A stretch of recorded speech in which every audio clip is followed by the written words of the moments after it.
हर हर महादेव दोस्तों, श्री शिवाय नमस्तुभ्यम। स्वागत है आपके अपने चैनल स्टोरी पाठशाला में।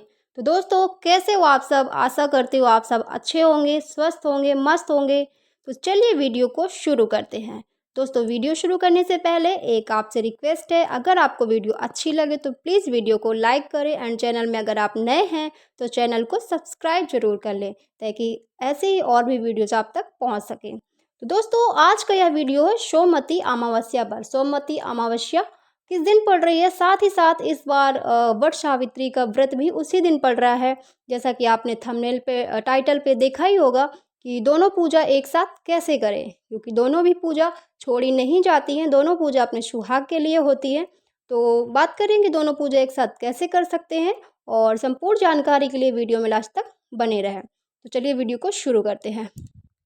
दोस्तों, इस बार जो सोमवती अमावस्या है वो 26 मई 2025 को पड़ रही है, और साथ ही साथ इसी दिन वट सावित्री का व्रत भी पड़ रहा है। दोस्तों, हिंदू धर्म में सोमवती अमावस्या का विशेष महत्व होता है। इस दिन सुहागन महिलाएं अपने पति की लंबी आयु के लिए दीर्घायु की कामना करती हैं और व्रत रखती हैं। इस व्रत में पीपल पेड़ की पूजा की जाती है। मानना है कि पीपल के वृक्ष में ब्रह्मा विष्णु महेश तीनों का आशीर्वाद होता है। तो इन तीनों देवताओं का हमें सदा सुहागन रहने का आशीर्वाद मिलता है, और इसमें 108 फेरी लगाने का बहुत ही महत्व है। दोस्तों, सोमवार का दिन भगवान भोलेनाथ को समर्पित होता है। इस दिन विधि विधान से पूजा अर्चना करने से अखंड सौभाग्य की प्राप्ति होती है। तो चलिए अब बात कर लेते हैं विधि की। पूजा की विधि क्या है? दोस्तों, सबसे पहले आपको ब्रह्म मुहूर्त में उठ करके स्नान करना है। ब्रह्म मुहूर्त का जो समय होता है बहुत ही पवित्र समय होता है पूजा स्नान दान का। तो इस समय आप उठें, सूर्यास्त से पहले का जो समय होता है उस टाइम पे आप स्नान कर लें और स्वच्छ वस्त्र धारण कर लें। इसके बाद आपको सूर्य देवता को जल अर्पित करना है, और पितरों को भी याद करके उनके नाम का जल अर्पण करें। और इसके बाद आपको पीपल वृक्ष की पूजा करनी है, जो कि आप सुबह ही कर सकते हैं, या फिर कुछ लोग होते हैं थोड़ा लेट से करते हैं। तो चलिए अब बात करते हैं पीपल वृक्ष की पूजा कैसे करनी है। सबसे पहले तो आपको पीपल वृक्ष के नीचे का जो स्थान है जहाँ पे आप पूजा करने जा रहे हैं उसको आप शुद्धिकरण कर लें। वैसे तो वृक्ष के नीचे की सारी ज़मीन शुद्ध ही होती है, लेकिन फिर भी साफ सफाई का बहुत ही ध्यान रखना चाहिए। तो जगह की शुद्धिकरण करने के लिए आप उसको गोबर से थोड़ा लेपन कर सकते हैं, गंगा जल का छिड़काव कर सकते हैं। इस तरीके से आपका ज़मीन की शुद्धिकरण हो जाती है। उसके बाद आपको गौरी गणेश स्थापित करना है। सबसे पहले आप गौरी गणेश स्थापित करें, फिर शुद्ध जल से स्नान कराएं, और पीपल वृक्ष को भी स्नान कराएं, गौरी गणेश को स्नान कराएं, और दूध से स्नान कराएं, क्योंकि भगवान शिव का दिन होता है, भगवान भोलेनाथ का दिन होता है। तो आप गाय का दूध अर्पित जरूर करें। मान्यता है कि पीपल के पेड़ में वृक्ष में ब्रह्मा विष्णु महेश तीनों का वास होता है। तो इस दिन हमें तीनों देवताओं का आशीर्वाद मिलता है, सदा सुहागन रहने का, अखंड सौभाग्यवती का। इसके बाद आपको दीपक प्रज्वलित करना है, और दीपक का भी पूजन करना है। चंदन रोली से दीपक का भी पूजन करके सभी देवताओं का आवाहन करना है। तत्पश्चात आपको ऐपन लगाना है। सबसे पहले आपको ऐपन लगाना है। ऐपन आप चावल पीस करके उसमें हल्दी मिला करके ऐपन बना सकते हैं। ऐपन आप या तो हाथ के थापे लगा सकते हैं, या फिर सोमा धोबिन के नाम का भी आप चित्र बना सकते हैं। मान्यता है कि सबसे पहले इस व्रत को सोमा धोबिन ने ही किया था अपने पति के प्राणों की रक्षा के लिए। तो इस दिन सुहाग की चीज़ें भी आप जरूर अर्पित करें, क्योंकि सोमा धोबिन ने अपने सुहाग की रक्षा के लिए यह व्रत किया था, सुहाग की चीज़ें अर्पित करी थी। तो इन चीज़ों का आप विशेष ध्यान दें। पूजा करने के बाद आपको पूजन की जो सामग्री है, सारी सामग्री एक एक करके अर्पित करनी है। धूप, दीप, पुष्प, अक्षत, रोली, मौली, पान सुपारी, सफ़ेद मीठा होना चाहिए कोई, और सुहाग का सामान, और धागा फेरी के लिए या तो कच्चा सूत्र हो या फिर कलावा हो, और 108 चीज़ें जिससे आपको फेरी लगानी हो। यदि आप फेरी की शुरुआत कर रही हैं, यानी कि पहली बार अगर आप फेरी लगा रही हैं, तो आप सुहाग की चीज़ों से फेरी उठा सकती हैं। और अगर आप दूसरी बार या फिर उसके अलावा पहली पहली बार के अलावा अगर आप लगा रहे हैं तो आप कोई भी चीज़ से लगा सकते हैं, जैसे फल है, ड्राई फ्रूट है, या फिर कोई भी चीज़, वस्त्र है, जिन चीज़ों से भी आप लगानी हो तो आप 108 फेरी ज़रूर ज़रूर लगाएं। दोस्तों अब बात कर लेते हैं इस पूजा विधि की सामग्री क्या है। सबसे पहले तो आपको मेन इसमें होता है फेरी लगाना, तो आपको 108 चीज़ें गिन करके रख लेना है फेरी लगाने के लिए। और कच्चा सूत रख लेना है, जिसे आप कच्चा सूत से आप जितनी बार सूत आ सके उतनी बार आप परिक्रमा लगाएं। और 108 जो परिक्रमा है वो आप किसी चीज़ से लगा सकते हैं। रोली रख लें, मौली और कलावा रख लें, धूप दीप रख लें, घी रख लें, मीठा मीठा रख लें, हो सके तो घर का बनाया हुआ ही मीठा हो। सफ़ेद कलर का मिठाई आप ज़रूर अर्पित करें, पुष्प अर्पित करें, ऐपन बना लें, और चावल हल्दी से बनाया हुआ ऐपन ही आप इस्तेमाल करें। और पान सुपारी रख लें, कुछ रुपए रख लें दक्षिणा के लिए, और गंगा जल रख लें शुद्ध, 1 लोटे में शुद्ध जल रख लें, फल रख लें, और हवन सामग्री भी आप ज़रूर रखें। कहते हैं कि कोई भी पूजा पाठ होती है तो लास्ट में आप हवन ज़रूर करें, उसका एक अलग ही फल प्राप्त होता है। दूध रख लें, क्योंकि इस दिन दूध से भी भगवान शिव के नाम से, उनके नाम से दूध अर्पित किया जाता है। और श्रृंगार का सामान रख लें, जिसमें कि कुछ चीज़ें आप वहीं पे छोड़ देंगे, दान कर देंगे, और कुछ चीज़ें आप अपने लिए ले आएंगे। और सिंदूरा इस दिन आप ज़रूर रखें, उसी से आप सुहाग लेंगे गौरी माता को अर्पित करके।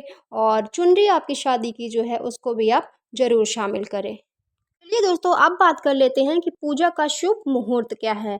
पूजा के इसमें 2 शुभ मुहूर्त हैं, जिसमें कि आपका पहला शुभ मुहूर्त है सुबह के टाइम का, वो 5:25 से शुरू होकर 7:09 तक रहेगा।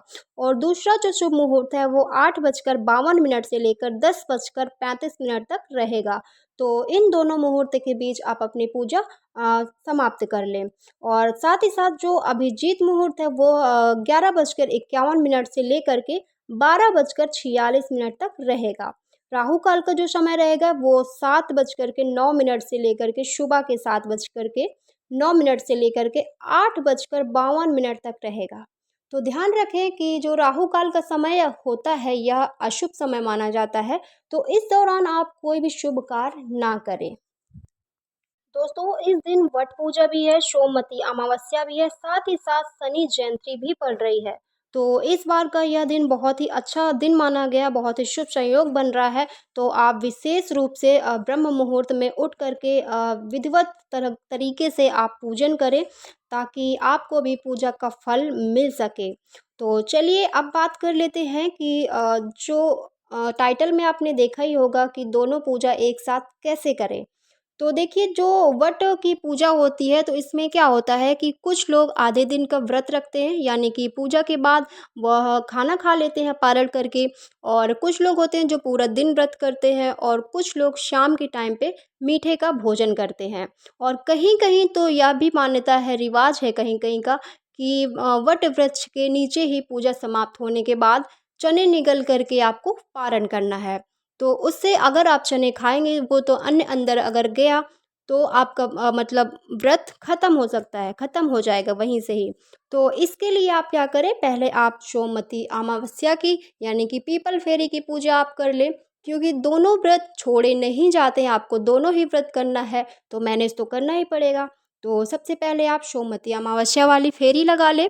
और यदि आप पीपल और बरगद दोनों दूर दूर हैं तो काफ़ी दिक्कत हो सकती है, तो इस दिन आप तुलसी माता का भी फेरी लगा सकती हैं। तुलसी माता की फेरी लगाने से दरिद्रता भी दूर होती है। और कहा जाता है कि अगर पीपल वृक्ष नहीं मिल रहा है तो आप घर पे ही 108 फेरी तुलसी माता की लगा सकती हैं। सोमवती अमावस्या की पूजन करने के बाद ही आप वट पूजन करें, क्योंकि उसमें आपको पारण कर लेना होता है। तो यह हो गया कि दोनों व्रत एक साथ कैसे करें। तो दोस्तों जो कुछ ज़रूरी बातें हैं तो उनको भी हम लास्ट में थोड़ा सा देख लेते हैं।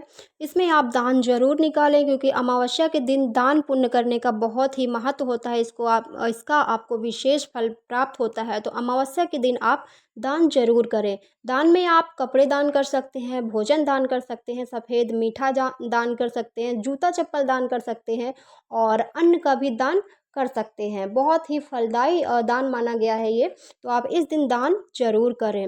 और हो सके तो आप सुबह-सुबह ही इस दिन गंगा स्नान करें। जिन लोगों के भी आस-पास गंगा मैया हैं तो वहाँ आप जा कर के गंगा स्नान कर सकते हैं। और अगर नहीं है तो इस दिन आप जल में जिससे आप नहा रहे हैं उस जल में आप थोड़ा-सा गंगा जल मिश्रित करके आप स्नान कर सकते हैं। और यह दिन अमावस्या का दिन पितरों के लिए बहुत ही अच्छा दिन माना गया है। तो इस दिन आप श्राद्ध तर्पण कर सकते हैं, पितरों का दान तर्पण कर सकते हैं, उनके नाम का आप दान निकाल सकते हैं, उनको याद कर सकते हैं। तो इससे आपको उनका आशीर्वाद प्राप्त होता है। और 108 बार जो तुलसी यानी कि जो पीपल है उसकी आप अगर फेरी नहीं लगा पा रही हैं तो तुलसी माता की फेरी आप लगा लें। इससे क्या होती है कि घर की दरिद्रता भी दूर होती है। और जो सोमवती अमावस्या है इसमें पितृदोष और काल सर्प दोष से मुक्ति पाने का यह बहुत ही अच्छा दिन होता है। तो आप पितरों के लिए दान तर्पण ज़रूर कर लें। और एक कुछ छोटा सा उपाय भी है, उसको भी चलिए देख लेते हैं। शाम के समय आपको सरसों के तेल का दीपक जलाना है। थोड़े से काले तिल डाल करके आपको पीपल वृक्ष के नीचे उनके नाम का पितरों के नाम का दीपक आपको जला देना है। तो इस उपाय से आप को देखेंगे आप कि आपके घर पे बहुत ही अच्छा बदलाव हो जाएगा, बदलाव होने लगेगा। तो आप इस उपाय को एक बार ज़रूर करें। तो दोस्तों ये थी एक छोटी सी जानकारी। तो कैसी लगी आप सबको? अगर अच्छी लगी हो तो प्लीज़ वीडियो को लाइक करें एंड वीडियो को चैनल को सब्सक्राइब ज़रूर कर लें अगर आप चैनल में नए हैं, क्योंकि ऐसे ही पूजा पाठ से जुड़ी और भी वीडियोज़ मेरे चैनल पे आपको मिलती रहेंगी। तो तब तक के लिए राधे राधे। मिलते हैं आपको नेक्स्ट वीडियो में। इसके अलावा इससे रिलेटेड अगर आपको कोई और भी अन्य जानकारी चाहिए हो तो आप मुझे कमेंट ज़रूर करें। राधे राधे।